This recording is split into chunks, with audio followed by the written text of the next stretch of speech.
முதல் விஷயம் எதுக்கு எடுத்தாலும் ஜோதிடர் அணுகுவதே மிகப்பெரிய தவறுங்க. சும்மா வீட்டில் ஒரு கடுகு டப்பா விழுந்தாலும் ஜோதிடத்துக்கு ஜாதகத்தை எடுத்துகிட்டு போகிறவங்களாம் இருக்காங்க. அது முதல்ல தப்பு.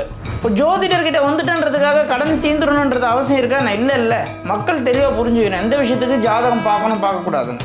மனிதனோட வாழ்க்கையில் எல்லா விஷயங்களுக்குமே ஜோதிடம் ஒரு அடிப்படையாக தேவைப்படுது அப்படிங்கிற மாதிரி தானே இருக்குது. ஒரு ஊருக்கு ஒரு ஜோதிடர் இருந்தார். ஊர் எப்படி இருந்தது? ஜோதிடர் போய் பார்த்தா பிரச்சனை தீர்ந்துருமா? பலாயிரம் ஜாதகங்கள் நாங்கள் பார்த்துருக்கோம். கணவனுக்கு மனைவி ஆப்போசிட்டாக தான் அமைவாங்க, மனைவிக்கு ஆப்போசிட்டாக தான் கணவர் அமைவார். இது 80% மக்களுக்கு இப்படி தான் வாழ்க்கை அமைந்தே தீரும். இந்த முறைகள் அப்படிங்கிறது மாற மாற இந்த ஜோதிட கணிப்புகள் தவறுதா? இப்போ நீங்கள் வெளியே இருந்து ஈஸியாக சொல்லிடலாம். இங்கே நடக்காததை பற்றி தான் நீங்கள் பேசுவீங்களே வேண்டிய நடந்த நபர்களை நீங்கள் சந்தித்திருக்க மாட்டீர்கள், அவங்கள பற்றி நீங்கள் பேசவும் மாட்டீங்க. ஒரு ஜோதிடர் 10 பேரை பார்க்குறாரு, 8 பேருக்கு நடக்குது, 2 பேருக்கு நடக்கலன்னா அப்போ ஜோதிடம் பொய் ஆகிடுமா இல்லை ஜோதிடர் பொய் ஆகிடுமா? நல்லா வரன்னு வருது, மனசுக்கு பிடிச்ச இடம், சூப்பரான இடம் மனசுக்கு படுதா, ஜோதிடர் போய் பார்க்கக்கூடாது. அவ்வளோதான், ஏதோ ஒரு பொருத்தத்தை சொல்லி கட் பண்ணி விட்டுருவாங்க. உண்மையிலே ஜோதிடம் எதுக்கு பயன்படுத்தாங்கன்னா சொன்னா 3/4 பேர் ஃபீல்ட் அவுட் ஆகிடுவாங்க.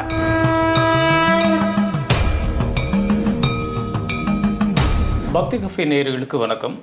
பொதுவாக இன்றைக்கி நிறைய ஜோதிடர்கள் இருக்காங்க, ஆனால் எல்லா ஜோதிடர்களும் துல்லியமாக கணிக்கிறதில்ல அப்படிங்கிற ஒரு பெருவாரியான ஒரு குற்றச்சாட்டு இருக்குது. அந்த குற்றச்சாட்டுகளுக்கு தீர்வுகள் கிடைக்கணும் அப்படிங்கிறதுக்காக ஏஎல்பி அஸ்ட்ராலஜர் சம்பத் சுப்பிரமணியன் அவர்களை இன்றைக்கி நிகழ்ச்சிக்கு இன்வைட் பண்ணியிருக்கோம். வணக்கம் சார். வணக்கம். முன்னாடியெல்லாம் ஊருக்கு ஒரு ஜோதிடர் அப்படின்னு இருப்பாங்க, அதுக்கப்புறமா தெருவுக்கு ஒரு ஜோதிடர், இப்போ வீட்டுக்கு ஒரு ஜோதிடர் கூட ஆயிட்டாங்க. அதே மாதிரி ஒரே நபர்கள் இப்போ ரெகுலராக ஜாதகம் பார்க்குறவங்க அப்படிங்கிறவங்க ஒரு ஜோதிடரை மட்டும் நம்பி இருக்கிறதில்ல, ஒரு 2-3 ஜோதிடர்களை தொடர்ந்து அணுகிக்கிட்டே இருக்கிறாங்க. இவர்கிட்ட கொஞ்சம் பலன், அவர்கிட்ட கொஞ்சம் பலன், இப்படி பார்த்துட்ருக்காங்க.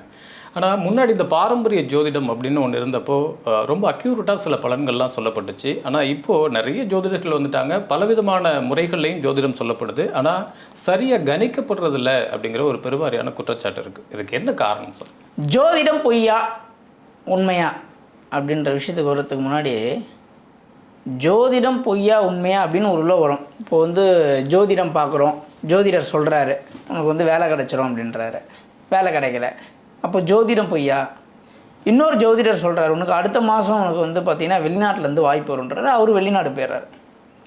இப்போது ஒரு விஷயம் பொய் அப்படின்னா எல்லாமே நடக்காமல் இருந்தால் பொய்ன்னு எடுத்துக்கலாம்.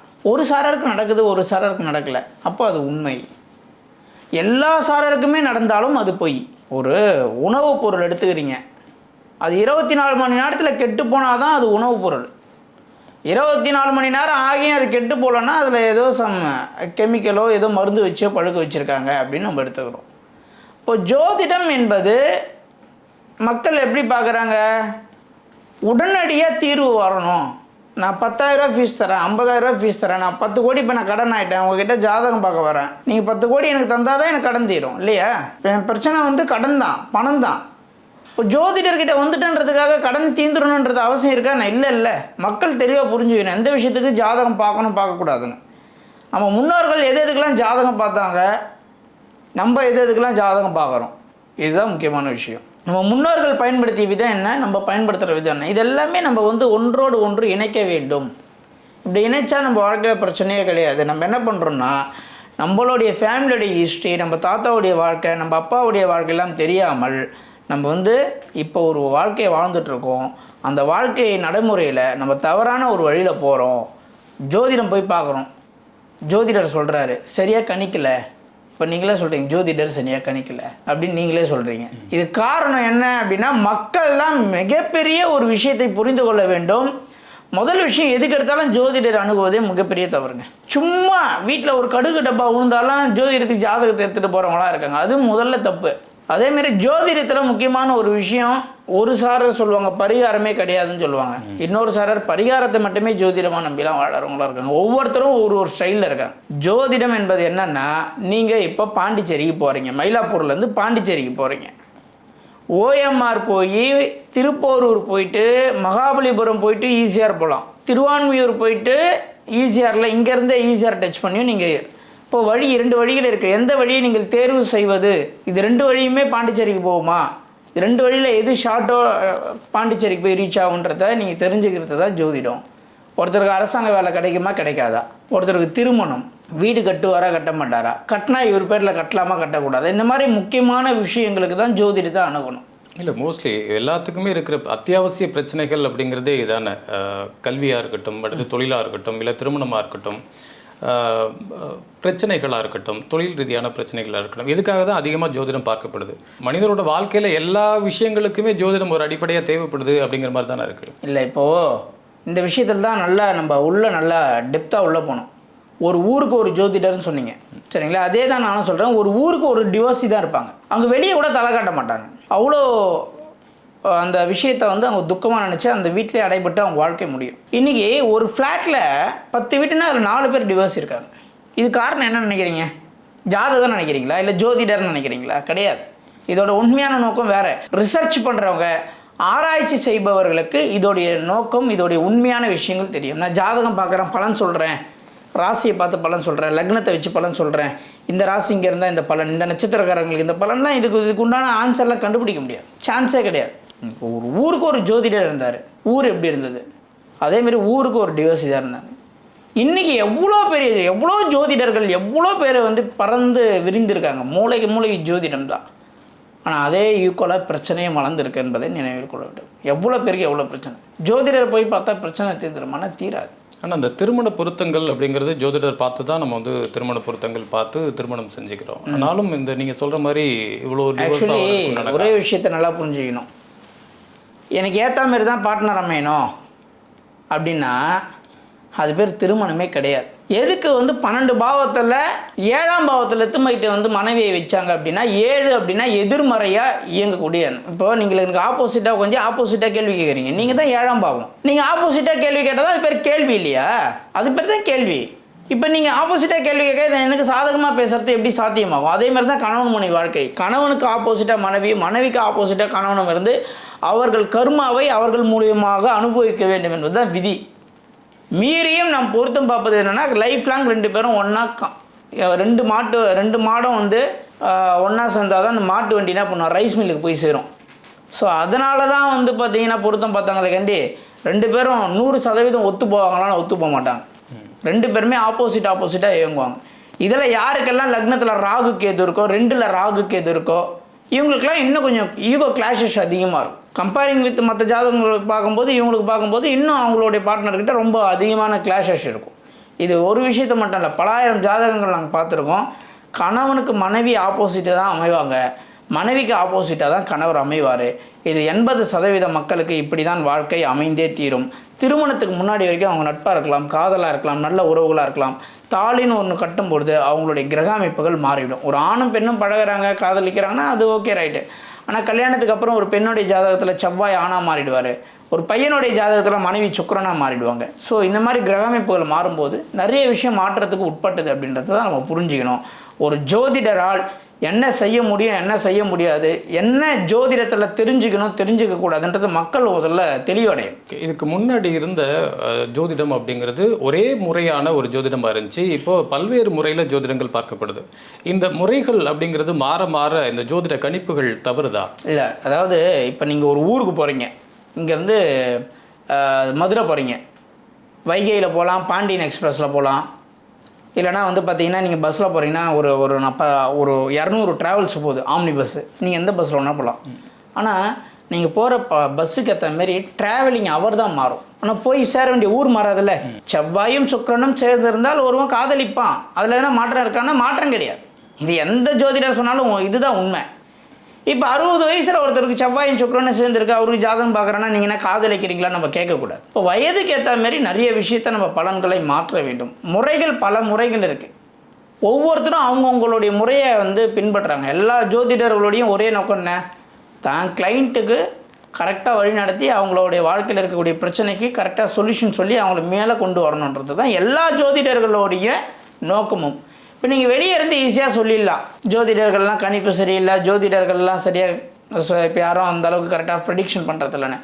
அதே சரியில்லைன்னு சொல்கிற ஒரு நபரை கூட்டின்னு ஜோதிடம் படிக்க வைங்க, இதில் இருக்கக்கூடிய டஃப் என்னன்னு அவருக்கு புரியும். சும்மா ஜஸ்ட் லைக் தட்னு எல்லாருமே எல்லா விஷயத்தையும் பேசிட்டு போயிடலாம். அதுக்குள்ளே இருக்கும்போது தான் அதோடைய விஷயம் என்னன்னு புரியும். அப்போ இந்த ஜோதிட கணிப்பு முறைகள் ஒருத்தருக்கு மாறுபடுறதுக்கு உண்டான காரணம் மாறுபடாது சார். எப்படி சார் மாறுபடும்? இல்லை, இப்போ நான் என்ன, இப்போ மயிலாப்பூரில் இருக்கோம், நம்ம மயிலாப்பூர்லேருந்து கபாலீஸ்வரர் கோயிலுக்கு ஒரே ரோடு தான் வச்சுக்கங்களேன், 2 கிலோமீட்டர் தான். இது நீங்கள் சொன்னாலும் 2 கிலோமீட்டர் தான், நான் சொன்னாலும் 2 கிலோமீட்டர் தான், இன்னொருத்தர் சொன்னாலும் 2 கிலோமீட்டர், எப்படி மாறும்னு நான் கேட்குறேன். இப்போது நானே வந்து ஒரு 3 பேரோட ஜாதகங்களை இப்போ எடுத்து வச்சிருக்கிறேன். சரி, நம்ம அதை லைவாகவே இன்னைக்கு பார்ப்போம். சரி. இந்த அவரோட ஜாதகத்தை ஒரு 2-3 ஜோதிடர்கள்ட்ட போய் பார்த்துருக்குறாங்க. ஒவ்வொருத்தரும் ஒவ்வொரு விதமான பலன் சொல்லியிருக்காங்க. சரி. என்ன, ஒருத்தர் சொல்லி அது நடக்கலை, ஒருத்தர் சொல்லாமலே அது நடந்திருக்கு, ஒருத்தர் கண்டிப்பாக இதுதான் நடக்கும்னு சொன்னதுக்கு நேர் ஆப்போசிட்டாகவும் நடந்திருக்குது. சரி. என்ன, இப்போ இது ஜோதிடர்கள் பிரச்சனையா இல்லை ஜாதகம்? சரி, இப்போ 3 பேர்கிட்ட போய் பார்த்துருக்கீங்க, 3 பேரும் 3 விதமாக பலன் சொல்லியிருக்காங்க, 3 பேருடைய ஜாதகத்தை கொடுக்குறீங்க.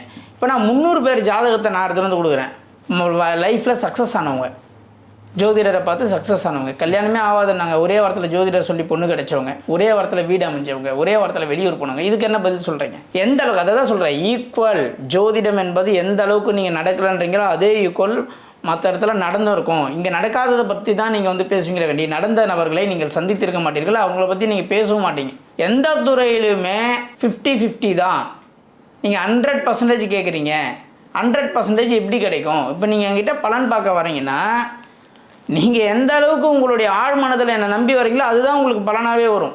உங்களுடைய ஆன்மா உங்களுக்கு பலன் சொல்லும், அது என் மூலியமாக சொல்லும், அவ்வளோதான். உங்களுக்கு இந்த காலகட்டத்தில் நீங்கள் அனுபவிக்க வேண்டியது அனுபவிச்சு தான் ஆகணும். உங்களை காப்பாற்றக்கூடாதுன்னு ஒரு விதி இருந்ததுன்னா என்னையே அது மாற்ற தான் சொல்லி வைக்கும். அதாவது நீங்கள் என்கிட்ட வரும்போது நீங்கள் தான் என்னென்ன பண்ணிக்கிறீங்க, டேக் ஓவர் பண்ணிக்கிறீங்க. இதுதான் உண்மை.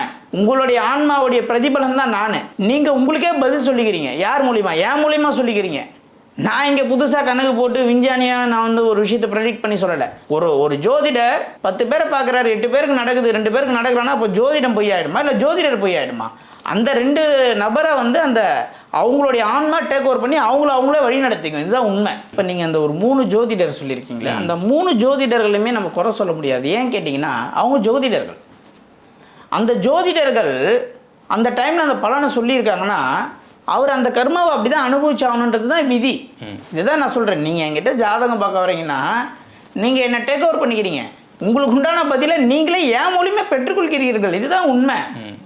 எனக்கு சாதகமாக இந்த விஷயம் நடக்கணும் அப்படிங்கிறதுக்காக நான் கேட்டு அதையே நான் வந்து மைண்ட் செட் பண்ணிக்கிறேன். எஸ், அதாவது ஒரு விஷயத்தை நீங்கள் நினச்சிக்கிட்டே இருங்களேன், ப்ராக்டிக்கலில் ஒரு நாள் அது நடந்துடும். ஒரு விஷயத்த நினச்சிக்கிட்டே இருங்க. இப்போ இன்றைக்கி கணக்கு எடுத்துங்க, இன்றைக்கி ஷூட்டிங் எடுக்கிற நாள்லேருந்து கணக்கு எடுத்துங்க. ஒரு மாதம் ஃபுல்லாக நைட்டில் நினச்சிக்கிட்டே இருங்க, நம்ம ஸ்கிப் ஆகி கீழே விழுற மாதிரி, இல்லை வேறு எதனா பெரிய லெவலில் எதனா அச்சீவ் பண்ணுற மாதிரி நினச்சிக்கிட்டே இருங்க. அதுக்குண்டான வழியெலாம் அடுத்த ஒரு மாதத்தில் போகிறோம். உங்கள் எண்ணமே செயலாக்கும் அப்படின்ற, உங்கள் எண்ணம் தான் செயலாக மாறும். ஒருத்தர் வந்து லவ் பண்ண அந்த பொண்ணு விட்டு போயிடுமா போவாதா, விட்டு போயிடுமா போவாதானா அந்த பொண்ணு விட்டு போயிடும்.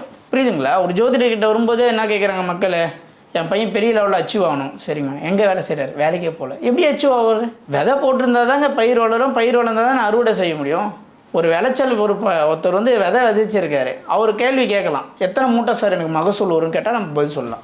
விதையே விதைக்காத ஒருத்தர் எத்தனை மூட்டை மகசூல் வரும்னா எப்படி சொல்ல முடியும்? அதுதான் இன்றைக்கி ஜோதிடத்தில் இருக்கக்கூடிய பெரிய சவால். என் பையன் லைஃப் எப்படி சார் இருக்கும்? சரி, என்ன பண்ணுறாருமா உங்கள் பையன் கேட்டால் எங்கள் பையன் வீட்டில் தான் இருக்கார். இது மாதிரியான விஷயங்களுக்கு ஜோதிடத்தில் பதில் கிடையாதுங்க. ஒரு விஷயந்தான், ஒரே ஒரு விஷயம் மக்களுடைய புரிதலுக்காக சொல்கிறேன். ஜோதிடம் என்பது எதற்கு பார்க்கணும், எதற்கு பார்க்க வேண்டிய அவசியம் என்பதை முதல்ல மக்கள் ஒரு ஷெட்யூலுக்குள்ளே வந்துடணும். ஓகே, எந்தெந்த விஷயத்துக்கு ஜோதிடம் பார்க்கவே கூடாது அப்படின்னு சொல்கிறீங்க? பார்க்க வேண்டிய விஷயங்கள் நம்ம ஆல்ரெடி பார்த்துருக்கோம். எந்தெந்த விஷயங்களுக்கு இதுக்கு நீங்கள் ஜோதிடம்ங்கிறது ஒன்று பார்க்கணும் அவசியம் இல்லை அப்படின்னு சொல்கிறீங்க? ஒரு ஜாப் வந்துருக்கு, அந்த ஜாபுக்கு போகலாமா வேணாமான்னு பார்க்கக்கூடாது. பார்த்தா என்ன பண்ணுவாங்க? ஆப்பர்ச்சுனிட்டி வந்ததை நம்ம போய் டிஸ்கஸ் பண்ணக்கூடாது. அதை பார்த்தா என்ன பண்ணுவாங்க? இந்த ஜாபுக்கு போக வேணாம் அப்படின்னு சொல்லி ஸ்கிப் பண்ணிவிடுவாங்க. ஆனால் ஆக்சுவலி அந்த ஜாபுக்கு போயிருந்தால் அவர் பெரிய லெவலில் அச்சீவ் பண்ணியிருப்பார். புரியுதுங்களா? நல்லா வரன்னு வருது, மனசுக்கு பிடிச்ச இடம், சூப்பரான இடம் மனசுக்கு படுதா, ஜோதிடரை போய் பார்க்கக்கூடாது. அவ்வளோதான், ஏதோ ஒரு பொருத்தத்தை சொல்லி கட் பண்ணி விட்டுருவாங்க. உண்மையான விஷயம் இந்த பிரபஞ்சம் உங்களை தேடி வந்து கொடுக்கும், அப்படியே பக்கத்திலே கொடுக்கும். நம்ம என்ன பண்ணுவோம்? அதோடைய அருமை பெருமை தெரியாமல் தூக்கி வச்சுருவோம். ஜோதிடம் என்பது எதுக்கு பார்க்கணும் அப்படின்னா, நீங்கள் வந்து முதல்ல ஒருத்தர் நோய், ரெகுலராக நோய் இருக்குது, ரெகுலராக கடன் இருக்குது, ரெகுலராக கடன், காரிய தடை இருக்குது சார், ஒரே காரிய தடை, ஒர்க் ரிலேட்டடாக ஒரு இடத்துல இருந்து இன்னொரு இடம் நான் மாறலாமா வேண்டாமா, இதுக்கு பார்க்கலாம். ட்ரான்ஸ்ஃபர் கேட்குறேன், கேட்க வேணாம், இதுக்கு பார்க்கலாம். நோய் இருக்குது சார், இதுக்கு வந்து அலோபதியில் எடுக்கலாமா ட்ரீட்மெண்ட்டு, இங்கிலீஷ் மெடிசனில் எடுக்கலாமான்னு பார்க்கலாம். எதனா எங்களுக்கு வந்து பூர்வ ஜென்ம கர்மா எதனா இருக்கா, எங்கள் குடும்பத்தில் வந்து தொடர்ந்து துர்மரணங்கள்லாம் நடக்குது, இந்த மாதிரியான விஷயங்களுக்கு பார்க்கலாம். ஆனால் மக்கள் இப்படி யாரும் அதிகமாக ஜோதிடத்தை தேடுறதில்ல. இப்போ ஒரு ஜாப் ஆப்பர்ச்சுனிட்டி வந்திருக்கு, இதுக்காக நீங்கள் பார்க்க வேண்டாம் அப்படின்னு சொல்கிறீங்க. ஜாப் ஆப்பர்ச்சுனிட்டி வரதே இந்த காலகட்டத்தில் ஒரு பெரிய விஷயம். வந்த ஜாபுக்கு போகலாமா வேணாமான்னு ஒருத்தர் கேட்குறாருன்னா அது வந்து தவறான ஒரு விஷயமா. ஆனால் இதே ஜோதிட முறையில் தானே இருக்குது. இவருக்கு இந்த மாதிரியான ஜாதகருக்கு இந்த மாதிரியான தொழில் அமையுமா அப்படின்னு ஒன்று இருக்குது இல்லையா? ஒரு விஷயத்தை நல்லா புரிஞ்சுக்கணும். ஜோதிடம் என்பது 50%. 50% உங்களுடைய சொந்த விருப்பத்தின்படி உங்களுடைய வாழ்க்கையில் நீங்கள் எடுக்கிற டிசிஷனில் சக்ஸஸ் ஆகலாம். இதுதான் உண்மை. அந்த 50% இயங்கும் பாவம் இயங்காத பாவம் பிரித்து வச்சுருக்காங்க. நீங்கள் ஒரு சில விஷயத்தை மாற்றி உங்கள் வாழ்க்கையில் லைஃப்பில் ஜெயிக்கலாம். ஒரு சில விஷயத்தெல்லாம் மாற்ற முடியாது. அதான் இப்போ உங்கள் அம்மாவை மாற்ற முடியுமா? அம்மா தான், அவங்களுக்கு தான் நம்ம பையன். அப்பாவை மாற்ற முடியும், பண்ண முடியாது. ஆனால் இதே அம்மான்னு சொல்லக்கூடிய 4ஆம் பாவத்தில் தான் காரு, சொத்து, வீடு, மனை, வண்டி, வாகனம் இருக்குது. அப்போ காரை நீங்கள் மாற்ற முடியுமானா உங்களுக்கு வசதிக்கு ஏற்ற மாதிரி நீங்கள் காரை மாற்றலாம். இன்றைக்கி வந்து நீங்கள் ரோல்ஸ் ராயல்ஸ் வச்சுருக்கலாம், நாளைக்கு BMW வாங்கலாம். ஸோ இயங்கும் இயங்காத பாவம் நல்லா புரிஞ்சுக்கணும். ஒரு சில விஷயங்களை மாற்ற முடியாத விஷயங்களுக்கு ஜாதகம் பார்க்கக்கூடாது. மாற்றக்கூடிய விஷயங்களுக்கு மட்டுமே தான் ஜாதகத்தை பார்க்கணும். இதுதான் இதில் எதெல்லாம் மாற்ற முடியும் எதெல்லாம் மாற்ற முடியாதுன்னு மக்களுக்கு பிரித்து பார்க்க தெரியல. இது தெரிஞ்சிருச்சுன்னா நிறைய விஷயம் கிளாரிட்டி நிறைய பேருக்கு புரிஞ்சிடும். இப்போ மக்களோட பெரிய கேள்வி என்ன அப்படின்னா, நான் ஒரு இடத்துல பார்க்குறேன், எனக்கு ஒரு பலன் சொல்லியிருக்காங்க, இதை நம்பி நான் செயல்பட்டுட்டேன், ஆனால் இது நடக்கலை, இதனால் ஃபெயிலியர் ஆகிட்டேன், இதனால் ஜோதிடம் மேலே எனக்கு நம்பிக்கை இல்லை அப்படின்னு ஒரு பக்கம். இன்னொரு பக்கம் ஒரு ஜோதிடத்தை பார்த்தேன், அவங்க சொன்ன விஷயம் கரெக்டாக இருந்துச்சு, நான் அதுபடி நடந்தேன், இன்றைக்கி லைஃப்பில் சக்ஸஸ் ஆகிட்டேன் அப்படின்னு இன்னொரு பக்கம் இருக்காங்க. இந்த ரெண்டுக்கும் இடைப்பட்ட நபர்கள் யார் அப்படின்னா, இந்த மாதிரி ஒரு இடத்துல பார்த்தேன், ஒரு இடத்துல ஒன்று சொல்கிறாங்க, இன்னொரு இடத்துல ஒன்று சொல்கிறாங்க, நான் இதை எதை நம்புறதுன்னு தெரியாமல் நான் கன்ஃபியூஷனில் இருக்கேன். என்னால் இண்டிவிஜுவலாக ஒரு முடிவு எடுக்க முடியல, இது வந்து ஃப்யூச்சரில் எனக்கு வந்து செட் ஆகுமா செட் ஆகாதான்னு எனக்கு தெரியல அப்படின்ட்டு. ஒரு வாஸ்து பார்க்க ஒரு இடத்துக்கு போகிறோம், ஒரு நியூமராலஜி பார்க்க ஒரு இடத்துக்கு போகிறோம், ஒரு ஜோதிடம் பார்க்க ஒருத்தரை சந்திக்கிறேன்னா உங்களுக்கு உண்டான பதில்களை நீங்களே தான் தீர்மானிக்கிறீங்க. அது ஏன் மூலிமா நீங்கள் பெற்றுக்கொள்கிறீர்கள். இதுதான் உண்மை. அதுக்கு ஜோதிடம் பொய்யாகாது. ஜோதிடம் பொய்ன்னு யாரும் சொல்ல மாட்டாங்கன்னா உண்மையிலே ஹிஸ்ட்ரி தெரிஞ்சவங்க சொல்ல மாட்டாங்க. ஏன்னா கடந்த காலத்தில் நம்ம உலகில் நடந்த அனைத்து விஷயங்களுமே எந்தெந்த காலகட்டத்தில் என்னென்ன நடக்கும் அப்படின்றத துல்லியமாக கொடுத்துருக்காங்க. நம்ம தான் அந்த ஏடுகளை படிக்காமல் தெரியாமல் விட்டுட்டோம். அவ்வளோ விஷயத்தை கணித்தவர்கள் ஏன் தனிநபர் ஜாதகத்தில் வந்து துல்லியத்தை கணிக்க முடியாது? நிச்சயமாக முடியும், அதில் எந்த மாற்றம் இல்லை. நம்ம வந்து சும்மா சீசன் மாரி இந்த மாதம் ஒரு ஜோதிடர், அடுத்த மாதம் ஒரு ஜோதிடர். ஒரு ஜோதிடரை நம்ம ஃபாலோ பண்ணுறோம் அப்படின்னா ரெகுலராக அவருடைய ஃபாலோவராக இருந்தால் தான் அவர் கடைசி வரைக்கும் நம்மளை எந்த லைனில் கொண்டு போகிறாருன்றதே புரியும். ஸோ ஒரே டைமில் 10 ஜோதிடரை பார்க்குறது, ஒரே நாளைக்கு 4 ஜோதிடரை பார்க்குறது, இதெல்லாம் சம் வேஸ்ட்டு. எனக்கு தெரிஞ்ச வேஸ்ட். ஒருத்தர் ஜோதிடமே பார்க்கலங்க, ஜோதிடரே பார்க்கல, என்ன பண்ணுறாருன்னா அநாத ஆசிரமங்களுக்கு உதவி செய்கிறார், கை கால் உடைஞ்சவங்களுக்கு உதவி செய்கிறார், கண் பார்வையற்றவர்களுக்கு மளிகை சாமான் வாங்கி தராரு. இவர்களுக்கு எதனா பாதிப்பு வருமானு கேட்டிங்கன்னா வராது. உங்களுடைய செயல் விவேகானந்தர் எப்படி வளர்ந்தார், வள்ளலார் எப்படி வளர்ந்தார். ஸோ அந்த பூமியில் தான் நம்ம வாழறோம். நம்மளுக்கு வந்து அபிலாசை அதிகமாகிடுச்சு, பொருளாதார ஆசை அதிகமாகிடுச்சு. சரிங்களா? நம்ம எப்படின்னா ஒரு விஷயத்தில் பெரிய லெவலில் ஆளாயின்னு நினைக்கிறோம், அதுக்கு நம்மளுக்கே நம்ம ஆறுதல் சொல்லிக்கிறோம், இதுக்கு ஜோதிடரை குறை சொல்கிறோம். இதெல்லாம் தப்பு. ஓகே, ஜோதிடர்களை குறை சொல்கிறோம் அப்படிங்கிற ஒரு விஷயத்தை நீங்கள் சொல்கிறதுனால கேட்குறேன். இந்த பரிகாரங்கள் அப்படிங்கிற ஒரு விஷயத்தை நம்ம நிறைய பார்க்குறோம். பரிகாரத்தில் அதிகபட்சமாக பணம் செலவு பண்ணி பரிகாரம் பண்ணங்களை இப்போ நம்ம தொடர்ச்சியாக பார்த்துட்ருக்கோம்.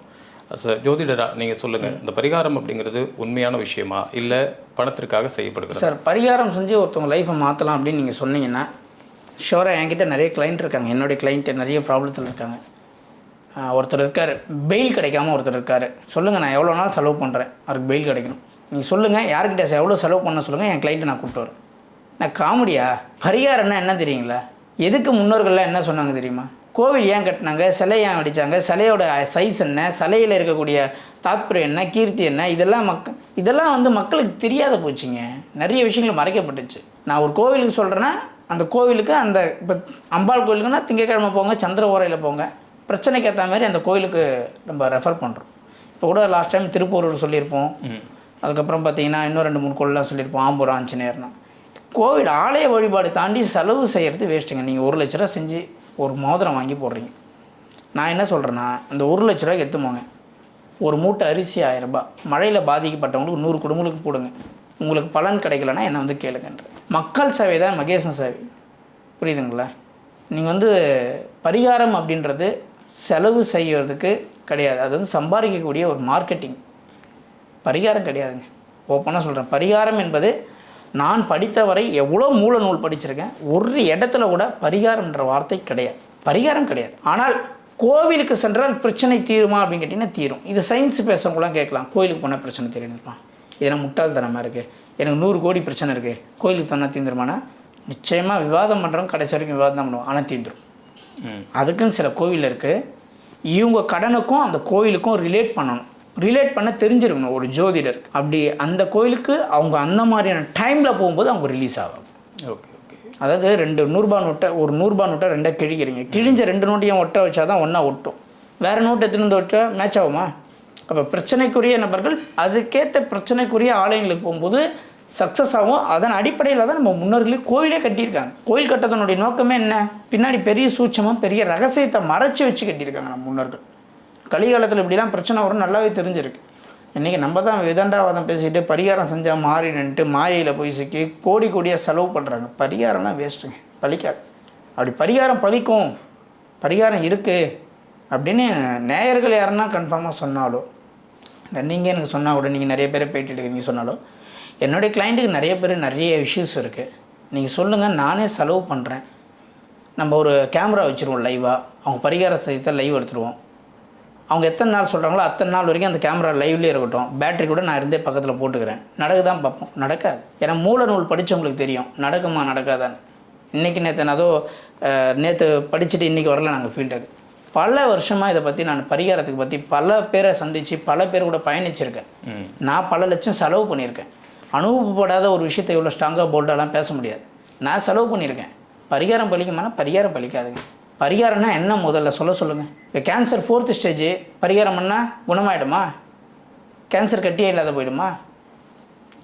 எதுக்கு எந்தெந்த விஷயத்துக்கு பரிகாரம், எந்தெந்த பிரச்சனைக்கு எந்தெந்த கோவிலுக்கு போகலாம் என்பதுக்கு தான் முன்னோர்கள் சொல்லியிருக்காங்க. கல்யாணம் ஆகலையா எந்த கோவிலுக்கு போகணும், அதுலேயும் எந்த வயசில் கல்யாணம் ஆகாத இருக்கார், வீட்டுக்கு அவர் எத்தனாவது பையனாக இருந்து கல்யாணம் ஆகாத இருக்கார், இப்படிலாம் கணக்கு இருக்குது. எல்லாரும் கல்யாணம் ஆகாதவங்க திருத்தணி போங்கன்னா கல்யாணம் ஆகிடாது. வீட்டுக்கு கடைசி பையனாக இருந்து அவர் கல்யாணமாகி குழந்தை குட்டியோட சந்தோஷமாக இருக்கார், அவருக்கு ஒரு வீடு வேணும்னா திருத்தணிக்கு போனால் வீடு அமையுமானா வீடு அமையும். ஷோர், சேலஞ்ச் பண்ணுறேன். வீட்டுக்கு மூத்த பையனாக இருக்கார், அவர் பார்த்திங்கன்னா கணவன் மனைவிக்குள்ளே ஒற்றுமை இல்லை அப்படின்னா அவங்க திருப்பதிக்கு போனால் தான் பிரச்சனை சால்வ் ஆகும். தாய் மாமா கூட உறவு சரியில்லை, என் ஒய்ஃபு அம்மா வீட்டு பேச்சை கேட்குறாங்கன்னா ஸ்ரீரங்கம் போனால் தான் பிரச்சனை. இப்படி நிறைய விஷயம் பார்க்க வேண்டியது இருக்குது. ஒரு தாயோடைய வயிற்றில் பிறந்த குழந்தை எத்தனாவது குழந்தை, அவர்களுடைய ஜாதகம் இப்போ எப்படி இருக்குது, அவங்கள சுற்றி நிறைய விஷயம் பார்க்க வேண்டியது இருக்குங்க. சும்மா ஜஸ்ட் லைக் தட்லாம் ஒரு விஷயத்த முடிவு பண்ண முடியாது. அதே மாதிரி ஜோதிடர்கள் பார்க்க வரவங்கள்ட்ட ஒரு சில குறிப்புகளை வச்சுக்கிட்டு சில விஷயங்கள் அவங்கள்ட்டயே கேட்டு வாங்கி அதன் மூலமாக சொல்கிற பலன்கள் அதிகமாக இருக்குது. அப்படி தான் ஜோதிடத்தில் ஒரு சில பேர் ஓரையை வச்சு சொல்லுவாங்க. சில பேர் அன்னைக்கு ஜென்ம ராசி ஜாதகத்தில் எங்கே இப்போ இன்றைக்கி நம்ம பேசுகிறோம் கன்னி ராசியில் அஸ்த நட்சத்திரத்தில் போகுது, ஒரு மீன லக்னக்காரர் வர்றாருன்னா என்னப்பா லவ் பண்ணுறியா அப்படின்னு கேட்கலாம். ஏன்னா 5ஆம் அதிபதி 7ல் ஓடுறாரு, கோச்சார சந்திரன். இந்த மாதிரி கோச்சார சந்திரன் வச்சு பார்க்குறாங்க ஒரு சாரர், சந்திரகலா நாடி வச்சு, இப்படி பல மெத்தடில் பல பேர் இருக்காங்க. பிரசன்னம் பார்க்குறவங்க, ஜோதிடம் பார்க்குறவங்க. அது எல்லா மெத்தடும் இன்றைக்கி கரெக்டாக இருக்கான்னு தான் கேட்குறேன் சார். எல்லா மெத்தட்னா அவர்களுக்கு அவரவர் மெத்தடு கரெக்டுன்னு தான் நான் சொல்கிறேன். இப்போது நீங்கள் ஒரு இடத்துல ஒர்க் பண்ணுறீங்க, உங்கள் ஒர்க் பண்ணுற இடத்த நீங்கள் விட்டு கொடுப்பீங்களா? அவங்களுக்கு அவங்களோட மெத்தடு கரெக்டு. இது மக்கள் தான் எடுத்துக்கணும், யாருக்கு எந்த மெத்தடு வேணுன்றதை மக்கள் தான் சூஸ் பண்ணி எடுத்துக்கணும். அது எப்படி உங்கள் குழந்தைய நீங்கள் குறை சொல்லுவீங்களா? ஒத்துப்பீங்களா? உங்கள் குழந்தைய நீங்கள் குறை சொல்லுவீங்களா? இல்லை, அவங்க மற்றவர்கள் செய்கிறத கேட்கல, நான் பொதுவாக கேட்குறேன். நீங்கள் ஒரு ஜோதிடராக இருந்து இந்தந்த முறைகள்லாம் சரியான முறைகள் தான் இல்லை? ஏன்னா நீங்கள் இந்த எல்லா முறையுமே சரியான முறை தான். இப்போ ஒரு வண்டி போய் ஆக்சிடென்ட் ஆகுதுன்னா நீங்கள் எப்படி கேட்குறீங்கன்னா, ஒரு வண்டி ஆக்சிடென்ட் ஆயிடுச்சு சார், ஷிஃப்ட்டு கம்பெனி மேலே நம்ம கேஸ் போட முடியுமா? தப்பான காரை தயாரிச்சிட்டானே, டிரைவர் மேலே தான் கேஸ் போட முடியும். ஒரு முறை தப்புனா அந்த முறையை கையாளுபவர் தான் தப்பாக இருப்பார் கண்டி, முறை தப்பாகாது என்றைக்குமே. நீங்கள் தெளிவாக புரிஞ்சுக்கணும், புரியுதுங்களா? ஒரு இடத்துல சிலிண்டர் வெடிச்சிருச்சு டீ கடையில், பாரத் இதுவே முடியலாமா? நீங்கள் செய்கிற தப்புக்கு ஒரு முறையே எப்படி குறை சொல்ல முடியும்? 10,000 பேர் ஒரு முறையை படிக்கிறான், அதில் எவனோ ஒருத்தன் ஒரு முறையில் ஒரு பலனை மாற்றி சொல்லிட்டானா அது சம்மந்தப்பட்ட தனிநபர் சம்மந்தப்பட்ட கருத்து. ஸோ ஜோதிடர்கள் அந்த இடத்துல சில இடங்களில் தவறுறாங்க, ஆனால் அந்த முறைகள் தவறுறது முறைகள் எப்படி சார் தவறும்? முறைகள் எப்படி தவறாக போகும் நான் கேட்குறேன். முறைகள் எப்படி தவறாக போகும்? அப்புறம் ஏன் இங்கே இத்தனை பரிமாணங்கள் வருது? பாரம்பரிய ஜோதிடத்தில் ஆரம்பித்து வேதிக் அஸ்ட்ராலஜி, அப்புறம் பிரசன்ன ஜோதிடம், அதுக்கப்புறமா சார் ஃபஸ்ட்டு இப்போ நம்ம ஷூட்டிங்கில் உட்காந்துருக்கோம். ஃபஸ்ட்டு கேமரா எப்படி இருந்தது தெரியுங்களா? ஃபஸ்ட்டு ஸ்டார்டிங்கில் 1990 ரொம்ப பெரிய சைஸில். இன்றைக்கி இவ்வளோ ஸ்மார்ட்டாக இவ்வளோ அட்வான்ஸாக எடுத்துன்னு வந்தீங்கன்னா கேட்டால் உங்களுக்கு பதில் இருக்கா? சொல்லுங்கள். அந்த காலத்தில் ஜோசியம் எதுக்கு பயன்படுத்தினா? இல்லை என்னைக்கு பயிர் விடலாம், என்னைக்கு நாற்று விடலாம், என்னைக்கு கீழ் நோக்கினாலும், என்னைக்கு மேல் நோக்கினாலும், என்னைக்கு அரை பறக்கலாம், என்னைக்கு களத்தில் நெல் போடலாம், மழை வருமா வராதா, தும்பி பறக்கிறத பார்த்தா என் தாத்தா சொல்லுவார் மழை பெய்யுன்னு. உண்மையிலே ஜோதிடம் எதுக்கு பயன்படுத்துறாங்கன்னா சொன்னோன்னா முக்கால்வாசி பேர் ஃபீல்ட் அவுட் ஆகிடுவாங்க. புரியுதுங்களா? என்னைக்கு திருவிழா பண்ணலாம், நம்ம ஊர் கிராம தேவதைக்கு என்ன நட்சத்திரத்தில் திருவிழா பண்ணால் ஆகாது, என்னைக்கு குளம் வெட்டலாம். புரியுதுங்களா? நம்ம முன்னோர்கள் பயன்படுத்தியது மொத்தமே வேறு விஷயத்துக்காக. இன்றைக்கி நம்ம பயன்படுத்துகிற விஷயமே அப்படியே ஆப்போசிட்டாக இருக்குது. முறை என்றைக்குமே தவறாது, முறை கரெக்டான முறை தான். ஜோதிடர்கள் தவறு செஞ்சால் அதுக்கு முறை காரணம் அல்ல என்பதை நீங்கள் தீர்மானித்துக் கொள்ள வேண்டும். ஜோதிட முறைகளில் ஒரு முறைகள் இப்போ மாற்றம் வந்துக்கிட்டே இருக்குது. எது நம்புறது அப்படின்னு மக்களுக்கு சில கன்ஃபியூஷன்ஸ் இருக்குது. ஸோ இப்போ ஏஎல்பி சம்பத் இந்த மாதிரியான ஒரு விஷயத்தை ப்ரெசென்ட் பண்ணுறாரு அப்படின்னா இவரை நம்பலாமா வேணாமா, இவரோட கணிப்பு எப்படி இருக்குது? நான் ஒரே ஒரு விஷயத்தை மட்டும் தெளிவாக சொல்லிக்கிறேன். இன்றைக்கும் வந்து ஒரு கடையில் லைட்டு கிடையாது, கூட்டம் கியூவில் நிற்கும், மக்களுக்கு தெரியும். சரிங்களா? சின்ன கடை, பெரிய லெவலில் அவர் ஒன்றும் 10 ஏக்கரில் வந்து ஒரு கடையை கட்டல. புரியுதுங்களா? ஏஎல்பி சம்பத்தை ஏற்றுக்கணுன்றது என்னுடைய ரிக்வஸ்டே கிடையாது. நான் இப்படி தான் என்றைக்குமே தேன் இருக்கிற இடத்துல தான் வண்டு தானே தேடி போகும், வண்டு இருக்கிற இடத்துக்கு தேன் போகாது. அது ஏஎல்பி சம்பத் சுப்பிரமணியம் மட்டும் இல்லை, யாராக இருந்தாலும் உங்ககிட்ட சப்ஜெக்ட் இருக்குன்னா இன்றைக்கி மக்களுக்கு இருக்கக்கூடிய பிரச்சனைக்கு நீங்கள் போய் இலங்கையில் உட்காந்தாலும் உங்களுக்கு பார்க்கறதுக்கு ஆள் வருவாங்க. பஸ் வசதி இல்லை, கிராமம். இப்போ நான் இருக்கிறது அவுட் ஆஃப் சிட்டியில் தான் இருக்கேன், இருந்தாலும் என்னால் ஜாதகம் பார்க்க முடியல. ஏன் அவ்வளோ கூட்டம் நம்மளை நாடி வராங்கன்னா சப்ஜெக்ட் இருக்கணும். புரியுதுங்களா? என்கிட்ட சப்ஜெக்ட் இருக்குது, அதனால் நான் போல்டாக இருக்கேன், ஸ்ட்ராங்காக இருக்குது. இதுதான் உண்மை. நான் பரிகாரம் சொல்லி சம்பாதிக்கணும்னு அவசியம் கிடையாது. புரியுதுங்களா? யாரும் என்னை சோதிக்கணும்னு அவசியமும் கிடையாது. மக்களுக்கு சோதித்தவங்க நிறைய பேர் ஃபீல்டில் இல்லாதே போயிட்டாங்க, அது வேறு விஷயம். இன்றைக்கி ஃபீல்டில் நிறைய பேர் ஆள் அட்ரஸ் இல்லாதான் போயிட்டாங்க. காரணம் என்னென்னா தீயில் போய் கை வச்சா கை தான் சுடும், தீக்கு ஒன்றும் ஆகாது. சப்ஜெக்டில் ஸ்ட்ராங்காக இருக்கணும். ஜோதிடம் என்பது யாருக்கு வந்து பலிதமாகும் அப்படின்னா உண்மையிலே கிளைண்ட்டோடைய பிரச்சனையை சால்வ் பண்ணணும்னு இறங்கி ஃபீல்டு ஒர்க் பண்ணுறவங்களுக்கு மட்டும்தான் அது பலிதமாகும். இன்றைக்கி 10 கிளைண்ட்டை பார்க்கணும், நம்ம 10,000 சம்பாதிக்கணும்னு நினச்சா பலிதமாகாது. 10 பேர்லாம் வேணாம், ஒரு ஆளை பார்த்தாலும் போதும். அந்த ஒரு ஆளுக்குள்ள பிரச்சனையை அடி வேரோடு அறுத்து போடணும். அதுக்குண்டான ஃபீல்டு இறங்கி ஒர்க் பண்ணால் அந்த ஜோதிடருக்கு வாக்கு பலிதம் உண்டாகும். இன்னொரு முக்கியமான விஷயம், எப்பவுமே இந்த உலகத்தில் வந்து ஒருத்தருடைய நியாயம் இன்னொருவருக்கு அநியாயம், இன்னொருத்தருடைய அநியாயம் இன்னொருத்தருக்கு நியாயமாக போடும். இதுதான் உலகத்தோடைய நியதி. மகாபாரதம் படித்தவங்களுக்கு, மகாபாரதம் பார்த்தவங்களுக்கு எல்லாருக்குமே தெரியும், அதில் எந்த மாற்றமும் கிடையாது. எப்பவுமே ஒரு விஷயம் சொல்கிறேன், ஒரு ஜோதிடர் வந்து ஒரு விஷயத்தை வந்து கரெக்டாக சொல்லிட்டாரு அப்படின்னா அந்த ஜோதிடர் எல்லாருமே கரெக்டாக தான் சொல்லியிருப்பார்னு நினைக்கிறதும் தப்பு. ஒரு ஜோதிடர் ஒன்று தப்பாக சொல்லிட்டாருன்னா அவர் எல்லாமே தப்பாக தான் சொல்லுவார் அப்படின்றதும் தப்பு. ஒரு மனிதன் ஒரு ஜோதிடரை நாடி செல்லும் பொழுது, தனக்கு உண்டான பலன்களை தானே அந்த ஜோதிடர் மூலியம் தெரிந்து கொள்வது தான் உண்மை என்பதை மக்கள் தெரிந்து கொள்ள வேண்டும். இதுதான் உண்மையான விஷயம். நீங்கள் தான் எங்களை டேக் ஓவர் பண்ணி உங்களுக்கு உண்டான பலன்களை நீங்களே கேட்டு தெரிஞ்சு போகிறீங்க. இப்போ நீங்கள் வீடு கட்டி கடனாகி அவஸ்தைப்படணும்னு விதி இருக்குது. சரிங்களா? நீங்கள் என்கிட்ட வரீங்க, சார் வீடு கட்டலாமான்னு கேட்குறீங்க. சரிங்களா?